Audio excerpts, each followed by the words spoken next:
Take appropriate safety precautions before beginning installation. Consider your surroundings and wear PPE if required. We would recommend minimum of 2 people to install, so if possible, have another pair of hands available to help.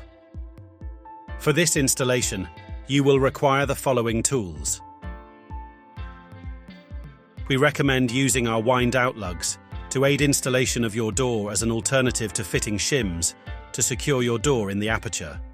Our fixing kits include everything you need to install your door into a masonry, wood, or metal aperture.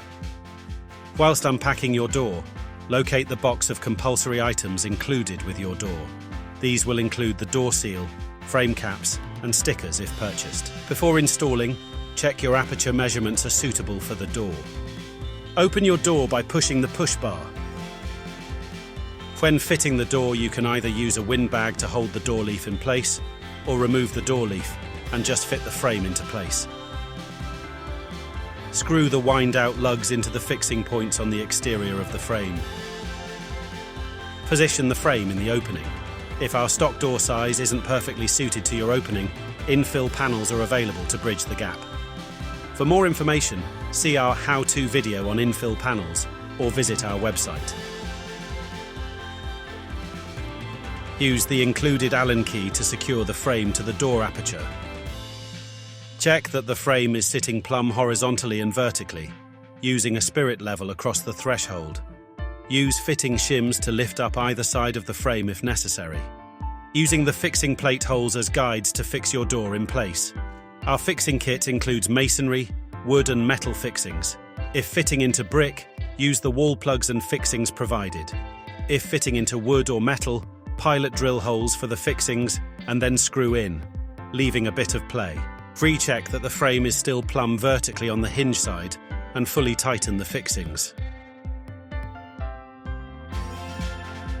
If you remove the door leaf, you can now refit it. Position the leaf so that the hinges line up with the frame and fix a single screw into each of the hinges to hold it in place. You can then fit the rest of the remaining screws. If needed, you can also use a windbag to help position the door leaf before refitting. Close the leaf gently and check that the gap around the door is equal. The door should close without needing to be forced. Reopen the door and turn your attention to the frame on the latching side. If the door can close easily, you can drill and fix this side into place. If the door can't close easily, the frame will need adjusting using the wind-out lugs, checking again with a spirit level. The kit also comes with hinge packers, which are available for use if required.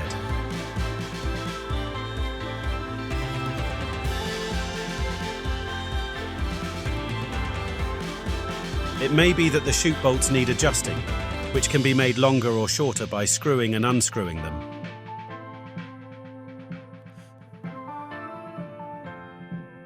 Included with your door set will be 2 types of black seal, one thick and one thin. Apply the thick seal to the door frame and the thin seal to the door leaf around the full perimeter of the anti-jemmy bar lip. Don't apply any to the threshold, as the thin seal applied to the bottom of the door leaf will create a seal here. For CE compliancy, you must test that the door opens and closes without unnecessary force. This must also be repeated monthly as per the O&M manual. Insert the dog bolt caps into the appropriate fixing holes. Fill the remaining holes with the rubber grommets and affix all door signage. If your door has a door closer fitted, you can now reattach the arm and test the closing of the door. Our security trim kit is recommended with all security installations to protect the fixings from attack, but also as a quick and easy way to finish your door. Or you can finish with a silicone sealant. For further instruction on installing a security trim, please see our separate installation video.